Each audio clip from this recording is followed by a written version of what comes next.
Hello and welcome to TCC Team Nicaragua. I'm Ed Taylor, Assistant Professor of Broadcast Journalism at TCC. Tulsa Community College has offered service learning trips to Nicaragua through our Global Education Department for over 5 years now. Our partner there is Just Hope, a nonprofit organization that just happens to be based here in Tulsa. The nursing program was the first to partner with Just Hope. Our dental hygiene program followed the next year, providing teeth cleaning and dental care education in the schools. I've taken some journalism students down there, and recently our music department is now providing fine arts camps at some of the elementary schools in Nicaragua. Today we're talking about our dental hygiene program and its involvement in Nicaragua. Joining me is Debbie Bateson. She's Assistant Professor of Dental Hygiene and the Program Coordinator at the Metro Campus. Hi, Debbie. And Jenn Moss is going to be a second-year dental hygiene student in the dental hygiene program. And welcome to you as well. Thank you. So let me talk first a little bit, Debbie, just about the background. How did dental hygiene get involved with these trips to Nicaragua? I've always thought there was more that we could do. Community service is big in dental hygiene. What can you do for your community? And I was at a career fair actually for TCC and got to speaking with Doug with Global Ed, and he said, well, we do offer trips and Nicaragua might be a good fit for you guys. And I said, well, let's check into it. And that's how the idea started. And you've gone down there every year since then at that For point. 5 years, we have. And you kind of alternate with Rachel Longacre, another professor there. Yes, I felt like it wasn't fair if I got to do it all, so I opened it up to the other full-time, and Rachel jumped on it. So the two of us share it every other year. Okay. And Jenn, how did you get on this particular trip? Global missions have always kind of been one of my passions, and so I remember our first kind of orientation, Miss Bateson showed a video of Nicaragua and just kind of a slideshow of the things that they had done there, and so I knew instantly that that was something that I was very interested in and I really wanted to do. And it took a lot of hard work because it was kind of like expensive on top of hygiene school, so it was cool to see our group come together, fundraise for it, and that made me even more sure that that's something I wanted to do with these girls and with Miss Bateson because we were so proactive and really excited about the trip. So tell me a little bit about that fundraising. What did you do to try to gather money for it? We sold a lot of different things. We sold t-shirts and tumblers and some bread roll things. Candy, Yeah, which candy. is so against dental hygiene. But Gives you plenty after of we'd sell our customers down cookies, there. Yeah. we would always tell them to brush their teeth after. So yeah, and then there was like GoFundMe, which is a great resource for fundraising just because people, you can share it on your social media. They can donate $10, $50, however much. Anything helped. So we got it done pretty quickly. Now you mentioned that you've been to Honduras a couple of times, and Yes. tell me a little bit about those other trips that you've taken. I've gone with Breaking Chains and Build Hope. Build Hope, we built houses for a lot of the communities and people in Honduras, and then Breaking Chains was more of the homeless homeless kind of mission, I guess, in Tegucigalpa, which is the capital of Honduras. So we did a lot with the homeless people, like feeding them, ministry. We built a few houses on that trip too, but it was more about relationships instead of just building houses for them. Is Honduras similar in as far as their development level as Nicaragua? Or? Similar, but I think Nicaragua might be a little less developed than Honduras. The places that I went, at least. I'm not sure about the whole country. We talked a little bit about our Doug Price, our Dean of Global Education, and his involvement down there. But this particular trip is a little different than other global ed trips in that there's a service learning aspect to it. Tell me a little bit about service learning and why you think it's important to. I think it's very important. The students have an opportunity to use the skills they're learning at school. We're allowed to do more, and the students get a chance to see how many patients a day would you think? I mean, the first day we were there, we saw 100, So they get such wonderful exposure that to me, the biggest part of it is the confidence builder. I expect when I see them this fall in clinic, they're not going to be intimidated by anything. They had the opportunity. Plus, it's just the rewards that you get from the people. They're so appreciative. Yeah. and where we have more of a spoiled population here. Expect to get your teeth cleaned every 6 months, whether you want to or that's not. right. So, yeah. And what's really wonderful to me is that we're seeing this, it's revolving. We're seeing that people are coming in, their teeth are looking better. We're not seeing the plaque we saw the first year that we came. And I think this consistency of coming back year after year and the awareness that it creates, not only it is helping promote oral hygiene, it also I just love the benefit the students get. They come back and they're more appreciative too. Yeah. They have a real appreciation for what they're providing, and it has more meaning and reality to what their profession is. Dr. Sampson is a local dentist that works down there. Were you all able to work much with him at all, or? Oh yes, Dr. Sampson is our supervising dentist, so he accompanies us everywhere we go, and he is amazing. He sits down with the students and grabs explorers and scalers and jumps right in with the students, and it's really neat to see that camaraderie. And this year it was really fun. He brought a dental student with him. Oh wow! And that was really fun. Yeah. He was you could see watching our students work, he was very impressed with what they knew and were able to do. And so Dr. Sampson's a valuable resource when we go. Right. Jen, Debbie mentioned a little bit about the confidence level, like on day 1 compared to like day 5. Do you see a growing self-confidence as you go through the week? Definitely, because like on our first day we saw like 100 patients, and coming from clinic where it is so structured and everything you do gets checked, and so you're always kind of questioning yourself, like, should I get checked right now or should I work for 5 more minutes and then get checked? Whereas there you have 100 people that are lined up, so you really have to like be confident in yourself that you did do a good job and that you did get everything. And so you are using all these instruments that we haven't used before, and they're not the best instruments, but you make do with what you have. And so it's really good because then like you're broadening your knowledge of the instruments and the random ways to use them, but you're also like growing in confidence because you go from 100 patients that first day to the second, the third, and the fourth day that you're still seeing that many patients, but you're getting a lot quicker and you're moving a lot better and you're communicating with your patients better and picking up tiny bits of Spanish. So yeah, I would say like it's really helpful because now I will go back to clinic and I'll see these patients that are a lot harder than we saw last semester, and I'm not going to be freaked out because I've seen something probably far worse in Nicaragua. Right, yeah, I think that's true as well. Let's talk a little bit about, you still get to go up to Santa Emilia and La Flor, which is up in the rainforest of Nicaragua. I've got some pictures here of the rainforest, and if we can just kind of talk about these a little bit.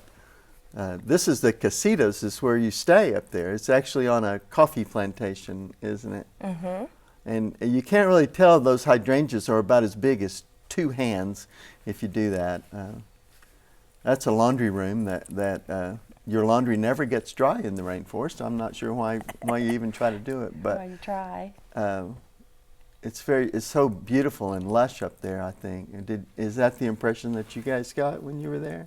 It definitely was. I have noticed it's changed management, so there was some variance.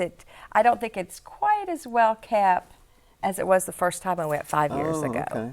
And you can see it depends, I guess, on who's in charge. Yeah. But they're fun. They're pretty. It's kind of a neat adventure. Those particular apartments, there's like 4 on the bottom and 4 on the top, you know, and I was talking with Leslie Penrose one day. Oh, here's the bridge to La Flor. That's when you know you're almost there. I warned the students, you just pack everything you can carry on your back and you're going to be hiking away. Yeah, and it's my understanding that the bridge is improved now. So, oh, really? Yeah, they've worked on it in the last couple of years. So well, the boards were nicer, yes, yeah, some of them. Yeah, so it's one way in and one way out, and that was a precarious. The nurses have so much equipment that they're carrying big things, and they're having to carry those up that hill. And I've never had the opportunity to go up there. What did you think of that trip up to La Flor? It was interesting. It was cool to have to load up everything and actually hike to a destination, because that's the journey that those can. Yeah. So it was cool to have to go to them and to serve them in their hometown or village, I guess. I was saying about those casitas, and everything's so thin. You know, I was talking to Leslie one morning, Leslie Penrose, the director of Just Hope, and she was talking to me, and I thought she was in the apartment right in front of me, you know. And so I'm talking to her, and I walk around the apartment. She's on the other side of the apartment. Yes. And then there's the monkeys that scream at night, and then the dogs that bark, and it's a whole completely different atmosphere to what you get here in the United States. I think it was the 3 o'clock in the morning banging. We thought they were doing construction at 3 a.m. It's when they start making the tortillas for the workers, and they make thousands every morning. Yeah. And you hear this pound, pound, and it goes quite a while, doesn't it? Yeah, it doesn't stop till breakfast. So yeah, and and the coffee plantation might say that it's off season when you guys are there in May, and so there's minimal workers that are there, but I guess during like December and January, it's just packed full of people, and those casitas are completely full. So wow. But I've never been there at that time, so I think that's it. We've talked about the rainforest. I do want to talk about chakra seca, and we'll do that in just a minute.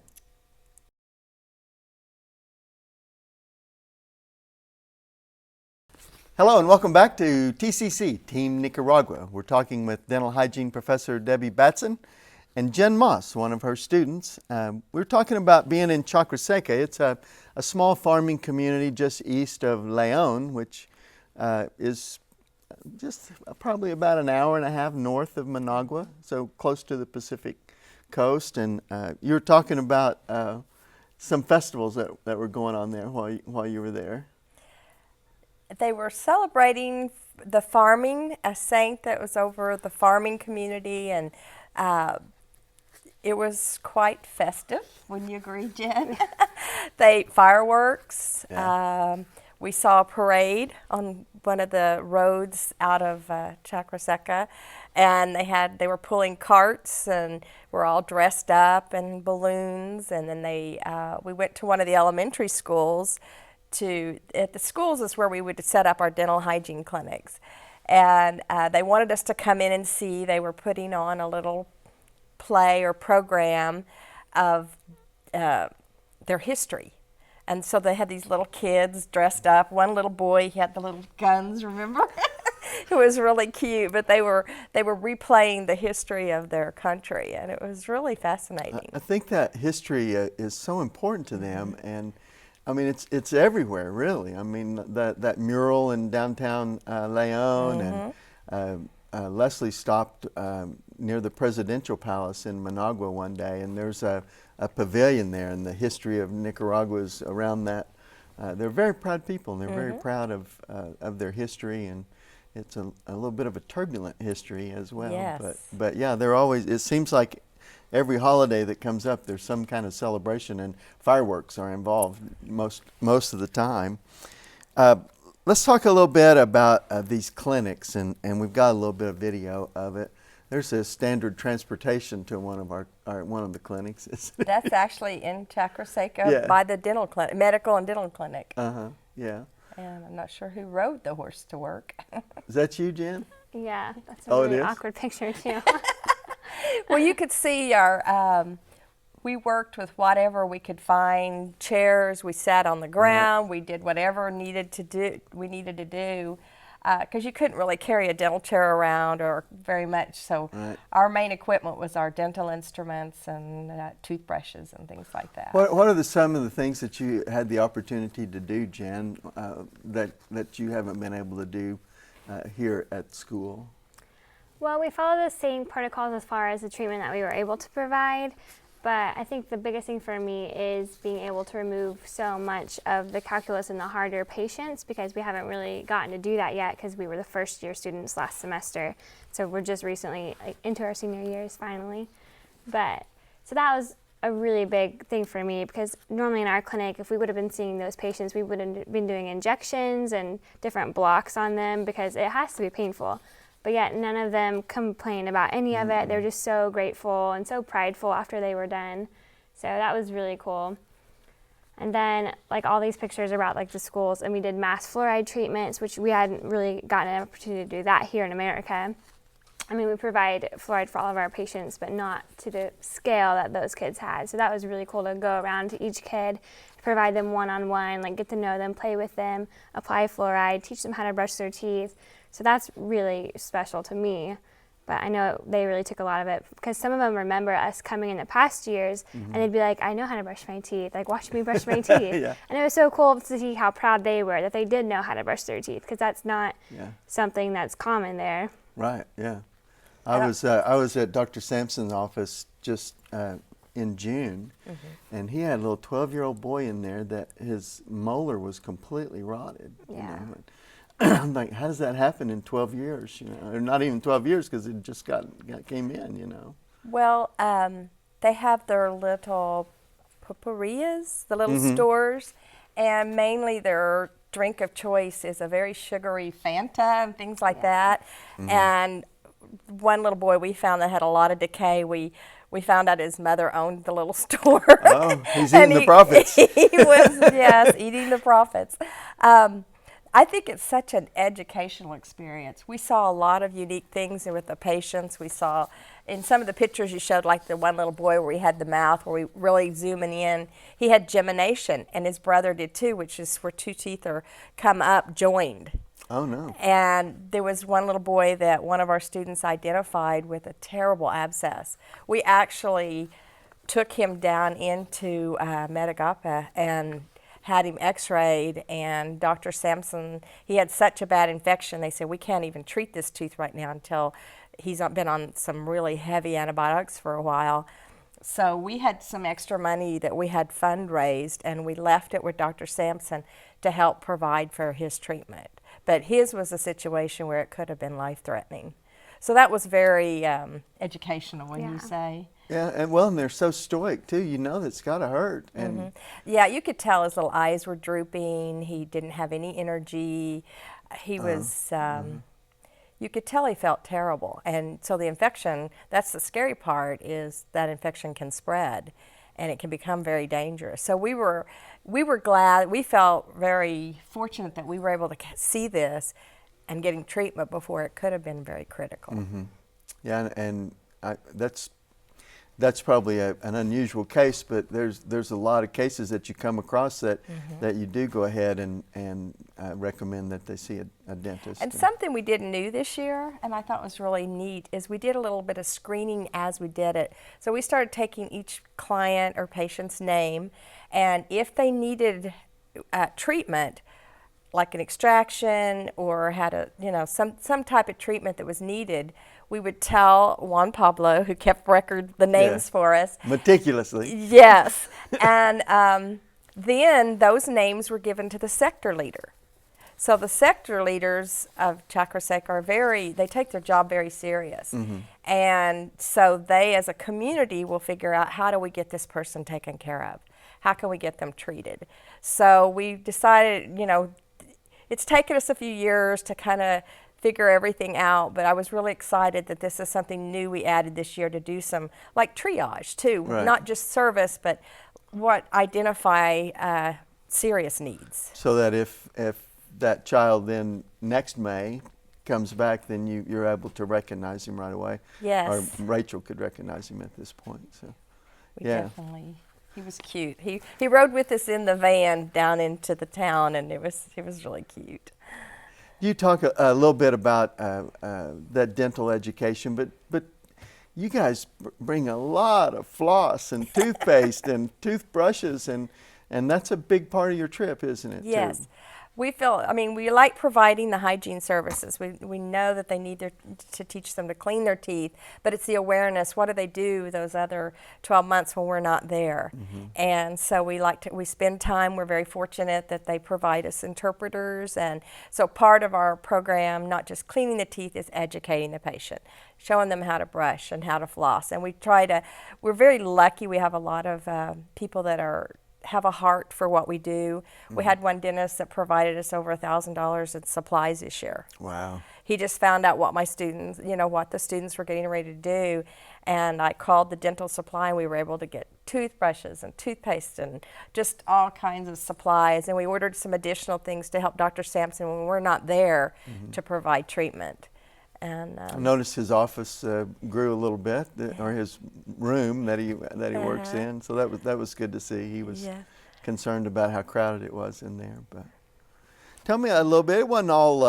It's not all work. I mean, sometimes there's other things that you do, and we have some video of some of the things. Go ahead and explain what this shot is. You want to talk about it, Jen? We had a lot of fun at the Potter's house. Yeah. One of the last days that we were in Nicaragua, we were able to visit a potter, and he showed us like all the really meticulous details that go into pottery, because it's hard, but when you actually see every step that they do and the time that they do it, like some of those pots took them days just to sit there and carve on. Yeah. And that has to hurt your wrist, because I did it like one little square and my wrist was hurting really bad. And they just sit there day after day doing stuff like that. I noticed you had some folk dancers, and they also entertained us. So I took a few more pictures. But Leslie really tries to educate us with the history of Nicaragua and some of the things that the folks there find important. I thought this was, and this apparently is a relatively new group that Chilo has put together, but they entertained people, and they gave a show for about, it looked like 30 minutes or so. They had 7 or 8 different dances that they did, but I thought that was kind of fun. And then this is Ileana's house, and did you buy some jewelry from Ileana, Jen? Yeah, got lots of bracelets. Yeah. Sure did. She does, she makes jewelry, and she's got a wonderful story to tell. And I think this is one of the parades that you're talking about. Yes, this is one of the celebrations for the saint for farming. I'm not sure of his name, but it was we were driving and we just stopped the van and pulled over and let them go by. It was really fun. Those roads there, you can see anything at any time. Exactly. You turn a corner and all of a sudden there's a herd of cattle walking your way. And we were going down the road one day, and we passed a couple of, about 3 head of cattle, and one of them started chasing the van. And so we were going, and it was chasing us. Oh, and of course, all the students had their hands out the window, taking pictures of it. But it's kind of interesting some of the things that you see on those roads. It's not like you are going to see that on South Lewis. No, and the condition of the roads. Yeah. There were a couple of places we weren't sure the van was going to make it through the road. Yeah. And I saw Juan Pablo got his van stuck not too long ago because it was a sandy road, and his van just went. Wow. We went on that road, didn't we? Yeah. We were all like thinking, we may have to push the van. Yeah. I'd never seen him drive so fast, and I'm like, well, why are we driving so fast? Because it was sandy, and if it were slow, it just sink. Leslie talks every evening, or many evenings. We do a session called Reflections, and it's kind of a way for the students and the professors too, for that matter, to kind of process the day. You said you didn't really do formal sessions of it, but you talked daily about what was going on. How important are those kind of discussions to pass it off with everybody else? I think they're really important because we're all focused on our patients, so we're all kind of focusing on that person. So on the way home or to the village that we're staying at, we all kind of got to share like the people that stood out to us, or the things that were said to us, or the things that we saw. So it's cool to get to see everybody else's experiences as well, because we are so focused on kind of what we're doing, and it gets really hectic because you're running from patient to patient and trying to make sure they get the best care. So we miss a lot that other people are doing and the interactions that other people are having. So it's really good, and it kind of makes you think back on what did happen. Like take a step back, kind of digest your day, like what really stuck out to you, like how you were like, I don't know, blessed in that day. Yeah. And I don't know, it's really good to step back and kind of look at it from the outside and just kind of really commit it to memory. Mm-hmm. Important sessions for the students? Debbie? Oh, yes, definitely. Reflecting from your day is just, it's so valuable because, like she was saying, everything happens so fast and you're so busy because our goal is not to turn anyone away. And you never knew for sure how many people would show up. At first we would get there and there were a few handful would be there and we're thinking, wow, you know, we're not going to see very many patients. And then they just start coming from every direction. Where do they come from? I know. And some of them might have walked an hour, 2 hours to get there. Right, yeah. So our goal was not to turn anyone away, and we would see them until the last one. And so it was so crazy. So the ride back usually took 30 minutes, sometimes an hour. Not longer, yeah. That we would kind of do our reflection in the bus and talk about what we experienced, what we learned from our patients. And we have it was really funny. One student was trying so hard to speak Spanish and explain everything to a little boy. And he knew English all along. Oh, the kid knew English? Yes. That's really funny. It was funny. She was like, I can't believe he didn't let me know. And I said, well, he was probably giving you that experience, Giving letting that opportunity you to communicate. And so that was pretty funny. I found that smiles are kind of the universal language down there. They seem to, the folks kind of look at you warily until you smile at them and wave. And then their whole countenance changes right away. And so I know that I know we go down there and we think that it's a blessing to those folks, but it's I think a bigger blessing to us to go through that experience down there. What do you?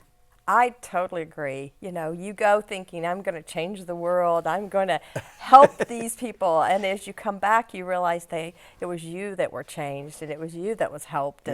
And you grow. You grow and I think there's an appreciation. You see that they have so little, yet they're happy. They're very creative, you know, and they do the best they can to supply for themselves. And then we get home and you just look at all the things you have and you're like, that's not what's important in life. Right, yeah.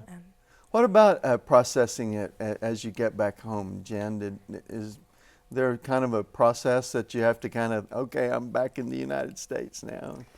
Well, for sure the first time you're in the airport, you're really glad because you have air conditioning and food that you can eat. But then after, like you're driving home and you're looking at things and you're like, maybe like looking at the homeless person and you see like they're not very happy, but you think they literally have the equivalent of a wealthy person in Nicaragua, and you're thinking how happy they were just to have what they had and how willing they were to give it to anyone. Like if anyone needs anything, they'll be the first person to give it to you. So it takes a little bit of transition because you see the kids that get bored and throw fits in the store because their iPods died or whatever. And then you go back to the kid that you cleaned their teeth a few days ago and they were just so grateful to have a toothbrush and they were playing with a toothbrush and toothpaste. Right. And you just think there's such a huge dynamic and diversity there, and it's hard to kind of not get really frustrated when you see stuff like that because you just want to be like, go to a third world country, like see what they have, see how grateful they are and how happy they are, and then come back and complain to me. Well, my first trip, I came back on a Wednesday and some friends asked if I would like to go to that Thursday night concert at Utica Square, you know, and so I went, but all that excess that was there, I had to leave. I couldn't stay. I told them, I said, you know, I can't do it. I'm sorry. You know, next Thursday maybe, but not today. But it does takes a little while to kind of, you know, get back to the U.S. way of thinking, I think. My first year I went, we had no idea what to expect. And we stayed at a host's house one night. Oh, wow. And they were so gracious. And when we drove up, I noticed that their house only had 3 walls. The other wall was open with a picket fence around it, and the chickens were coming in and out, and he had a little tiny black and white TV and one outlet. And baseball is their thing. They love baseball. And we got their kids' accommodations, which is a little lean-to with a wooden bed with no mattress. Oh my. But they gave us a blanket, and they were so gracious. And she asked if we liked cheese, and I said, "Oh, I love cheese," because I do. And the next morning, I saw her son walking down the road, and he had gone into town and bought cheese so we would have cheese for breakfast. Oh no. And Wow. I thought, how, and that probably took a lot of their money because mainly it's rice and beans. And then she had us make our own tortillas, and it was just such a gracious family. And here, you heard all kinds of strange sounds at night because there were all walls on everything. But Right. it was just, and he said, "You want to help me with chores?" And I said, "What time?" And he goes, 3 a.m. And he has to go out and pump water because they're at the end, because water is an issue in Nicaragua. Right. In that So he particular had to part. get out and pump really early in the morning so they'd have water for the day, because if he waited later, it would be dry by the time it reached his Oh gosh. home. So that you must have was- been a way out there. And It was, we were like in little farms type things, and then the stories from the other students and stuff. It was quite a valuable experience, but just to see how caring they were and willing to sacrifice so that we would have cheese. I noticed they didn't need any. Right. They were. Well, there was a house that some of our group was building while we were there, and the last 2 days, they lived in a plastic house, with a tin roof and tree limbs for the beams and things like that. And we were building a concrete house for them, which is a 2-week process. But 2 nights that they were there, they gave one of our guys this huge papaya, so we could make papaya juice the next morning. And I know that was taken off of their table, but they did it twice. And I've always found too, and I've had the opportunity to go to a lot of houses and interview people. Some are getting a house, or some are microcredit loans or things like that. And one of the very first things out of everyone's mouth is, "I want to thank God for everything I have." Yes. And it just humbles me whenever they say that, because they're very humble people, and it's always an education for us, I think, as well as for them whenever we get down there. Do you have anything you want to add we hadn't talked about? Anything to add? Nope. Nothing? You're happy? You want to go back to work now? Well, I want to thank both of you for being here, and as far as people can get in touch with you at Tulsa Community College and for future trips. Yes. You're in for next May already, I'm sure, aren't you? We are signed up, and what's something I might add is the more people that we bring with us, the more people we can serve and provide dental treatment. And we had 2 hygienists accompany us this year from the community, and wow. one's husband came, and they had come with me before. So he was kind of our, he got the supplies together, he packed them in a backpack and carried them for us. He had everything ready. He made sure that we weren't lacking anything, because it was awesome, because he said, I want you to do your job to be able to treat as many people as possible. So when we needed something, it was there. And so we feel that was a great opportunity for my students to work with actual hygienists like they'll be working with when they graduate. Right. That's invaluable So help it too, to was. have a professional hygienist on your team. Yes, it was. So. I was kind of doing the math. I thought 100 people, and there's how many hygienists? This year we had 6 students, 2 hygienists, and myself, so the 3 other hygienists. That's a lot of people in one day. We ended up staying pretty busy. It's just amazing, and yes, we're signed up for next year. All right. Well, thank you both for stopping by this morning. I appreciate it very much. You're welcome. And I want to thank you for watching the Creativity Channel. Be watching for 2 other TCC Team Nicaragua programs. We'll see you soon.